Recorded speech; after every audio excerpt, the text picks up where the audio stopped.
All right, so we're going to talk about net ionic equations, which is an equation that only shows what's actually participating in the reaction.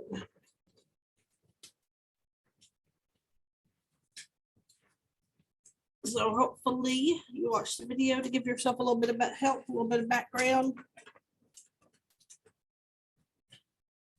So far we've been writing what's called a molecular equation. So now we're going to show things as they exist as ions. Remember, an ion has a charge because the element has either lost or gained an electron. An element does not. It's neutral because it has protons equaling electrons. So if I talk about fluorine, it is not the same thing as the fluoride ion. Fluoride ion has gained one electron, and then it's going to behave a little bit different. So the net ionic equation is a chemical equation for the reaction that shows only the species actually participating in the reaction. So what we'll have on these, we'll have something that's called spectator ions, which are ions that are just floating around, but they're going unchanged while something else is reacting. So our spectator species are species that exist in the same form on both the reactant and product side. And you'll see in a little bit, because of that, you're able to cancel them out. Net ionic equations are constantly used for acid-base neutralization reactions. We've done that before, where you have your acid plus your base is going to yield H2O, water, as a liquid, and then plus a salt. And in chemistry, salt does not have to be sodium chloride. And then also the other ones that we see them a lot in are our double replacement reactions that we did before. So that it would be if you have two compounds and the cation switch places, I end up with AD and CB. So we will be using our solubility curve, not our solubility curves, our solubility rules. If you remember when we went back to doing double replacement reactions, sometimes we had some NRs or some no reactions, and that's a possibility here. So the steps in this process, the first thing, you want to balance your molecular equation, just like we've been doing so far. You want to write it and balance it. And you want to be sure when you get to your products that you look on the solubility chart and see whether they're going to be AQ or whether they're going to be S. Once you've done that, then you need to write the total ionic equation. So the first step in that is deciding what species will be broken up. And some of these rules here, and if you flip maybe a page or so back, you'll see you have a little set of solubility rules, a real basic set, and we're going to kind of be working with those too. So the things that will break up into ions in an aqueous solution are strong acids. We talked about that yesterday. Strong bases will ionize 100%, and soluble salts that are in a water solution will also ionize and form ions. And that's what you're probably going to have to really look at your solubility rule for. There were some that are always going to form ions. That was a group 1 metal, ammonium, or any nitrate. Those kind of compounds, if they contain those different ions, they're always going to break up into ions. The things that do not leave are your weak acid and a weak base. Those stay intact. Insoluble salts. So once again, you'd have to look at your solubility rules for that. And non-electrolyte or weak electrolytes do not ionize. So what we'll see most commonly is we'll see water as a liquid that's not going to ionize. We especially see that in a neutralization reaction. And if we had something like carbon dioxide, which is a gas, it's also not going to ionize. Those kind of may be the big ones that you think of. So if you go back, like I said, a couple of pages, you're going to have these very simple solubility rules that you will need to refer to. So the first one is all common compounds with they have a group 1 metal or they have ammonium, those are always going to be soluble. Remember, if something is soluble, that means it is aqueous. Any compound that has a nitrate, an acetate, or a chlorate, those are always soluble. So those compounds will ionize in an aqueous solution. All halogen compounds other than fluoride compounds are soluble except if the halogen is combined with silver, mercury 2, or lead 2. So if I have PbCl, for that one, the lead has a +1 charge. That one would be aqueous. It would dissolve. But if I had PbCl2, that is an exception. And so that one would not be aqueous. It would be insoluble, and we would put an S. And number 4 says all sulfates are soluble except if they're combined with barium, strontium, calcium, lead, silver, or mercury. And then the very last rule says, except for rules above, other ions are generally insoluble. So there's a multitude of solubility charts around. This is a very simple one. So if you go back to your practice, let's see. Okay, on number 5. Number five. One of the products that you are going to end up forming is barium sulfide, and it's not listed on those solubility rules, and it is an aqueous.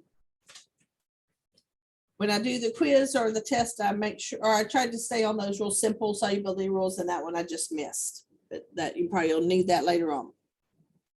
All right, so let's just start looking at them because that's about the only way you can do these things. All right, so once I've done my total net ionic, then the next thing, after I've done my total ionic, the next thing is I want to do my net ionic. So the whole point of the net ionic is to get rid of any spectator ions. So those are ions that, excuse me, that are the same on the reactant side and the product side. So you get rid of those, and then you would simplify your coefficients if you needed to. So like if my coefficients were 2, 2, and 6, I would divide all of those by 2 to kind of reduce them down. And then you check, and it must be balanced in regard to the atoms and also to the charge, like I kind of referred to several times yesterday. If all the ions are spectator ions, nothing is left of your net ionic reaction, and this would be an NR. And you'll see that when you get an AQ and an AQ as your products. That's going to give you the NR. All right. Let's get started. All right, so my very first one, I have an acid and a base. So it's a type of double replacement reaction. Type of double replacement reaction where I'm going to end up forming water and then a salt, because that's a neutralization reaction. So I'm going to start off with what I have, MgOH2, and right there it tells you this is a solid, plus HClAQ is going to give me H2O liquid. The hydrogen from the acid and the hydroxide from the base came together, and then my salt is going to be made out of magnesium and chloride, so that would be MgCl2. And then that's the one that I would need to go to my solubility rules and see whether it is aqueous or whether it is a solid. So look at your solubility rules and see if you can come up with what it is.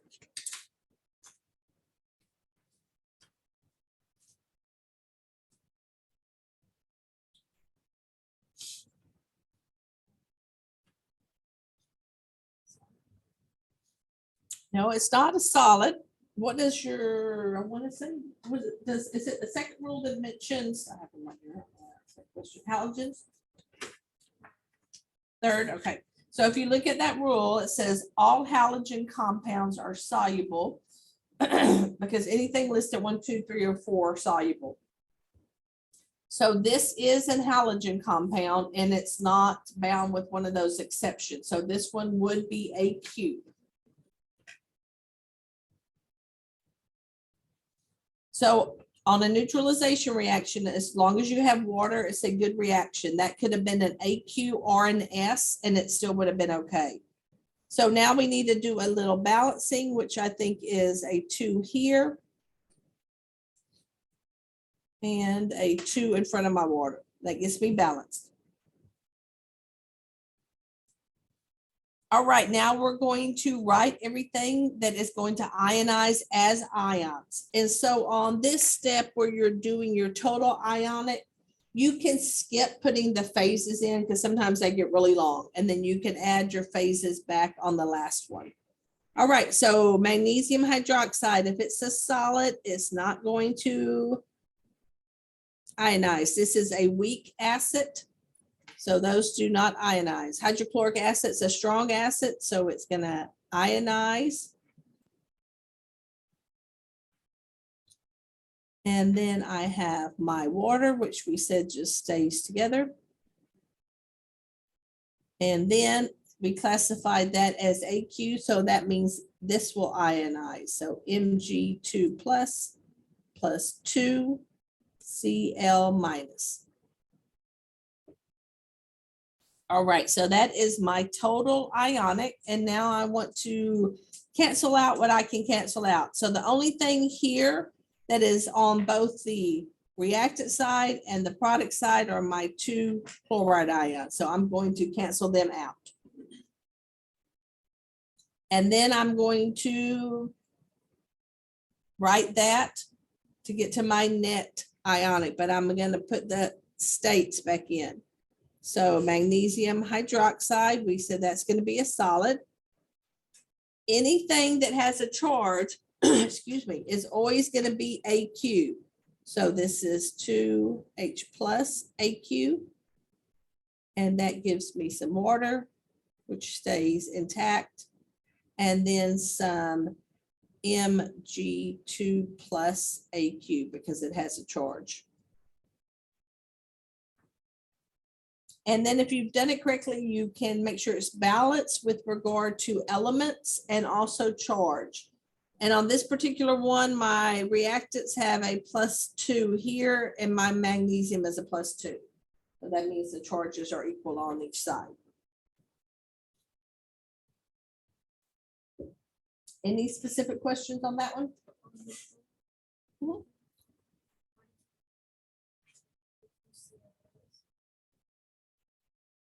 Those are our ions that we did last semester off your ion sheet. Because we looked it up and we said it's AQ aqueous. So that means if it's in a water solution, which all of these are, it's going to ionize rather than stay together. If this would have been classified as S for solid, then it would have stayed together. All right. Any other questions? All right. Look at number 2. And the first thing I want you to give a try is just to write the molecular equation. So just like we've been doing, this is a double replacement. So that means the cations are exchanging places. So that's going to give you 2 new compounds. You need to check the charge, make sure you've written them correctly, and then see whether they're AQ or whether they're S.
All right, what is one of my products? KNO3, and is that AQ or solid? AQ. Has two things, group 1 metal and nitrate. And then what's my second one? Don't would have to have an Ag2 because Ag is a +1 charge and that Cr2O7 is a +2 charge. Those two ions. So to write it, Cr2O7, and then is that one AQ or a solid? Solid, yeah, because none of that's talked about on those simple rules. All right, so now let's do our, oh no, I always keep forgetting to balance today. So I need a 2 here and makes me, what else do I need? Oh, I wrote this wrong. Forgot my 2 inside of there. There we go. And so then that makes me need a 2 here. That takes care of everything. All right, so I'm going to start writing my ions. So anything that is AQ is going to ionize. This last solid's going to stay together. So 2Ag plus 2NO3 minus, my voice is going. And then I move to my next compound. I have 2K plus, and then I have one of this chromate, I think, ion, and it's a -2, and then 2K plus 2NO3, and finally my solid that was actually formed. All right. So now I want to see what I can cancel out. So what are my things that I can cancel out? Because they're the same on both sides. The 2NO3 and the 2Ks. And if you think about that, group 1 metals are always AQ, so they're always going to be spectator ions. And nitrates are always AQ, so nitrates are always going to be spectators. So now I can put it back together and just add the states. If it has a charge, it's going to be aqueous. So that means these two -2, that's going to be AQ. And then this compound, Cr2O7, is going to be my solid. And so I'm balanced with numbers and also with my charge, because this is neutral, my product side. And over here, I have a 2 plus and a 2 minus. So it cancels each other out. So it's neutral. All right, why don't y'all give number 3 a try? That is a neutralization reaction. So you are going to form water, and then what's left over is going to become your salt. And in this case, it actually is sodium chloride. And hydrochloric acid is a strong acid, and sodium hydroxide is a strong base.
All right.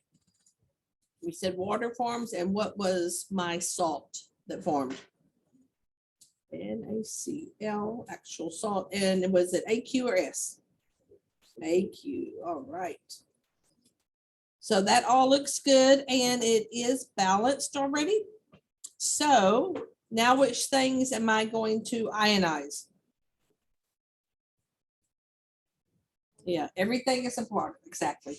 So I'm going to start H plus. So we probably are going to have a lot of spectator ions in this one. Na plus plus OH minus. And then over here, my water stays together. And I have Na plus plus Cl minus. So we can cancel sodium, which makes sense because it's always going to be a spectator ion. Cancel the chloride, and all we have left is the reaction that actually happened, which was making water. So we're going to come back and throw in a Q for those two ions and leave water as a liquid. And that net ionic, anytime you have a strong acid and a strong base, that's kind of going to be what your net ionic ends up with, because you end up with a lot of spectator ions. All right. Let's look at the next one, and why don't y'all try to work it all the way through. That is also acid-base neutralization reaction. So you're going to end up with water again, and then what's left over is going to form your salt, and it's not sodium chloride this time. Not good old sodium chloride.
So what was our salt that we got here?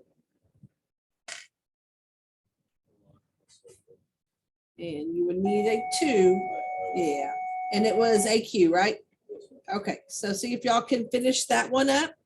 Ionize it and then get your net ionic on that. And then we can go over that Monday if we do our quiz and our journal test. Y'all have a nice weekend. If you didn't watch the video, I suggest you watch it. It'll be helpful.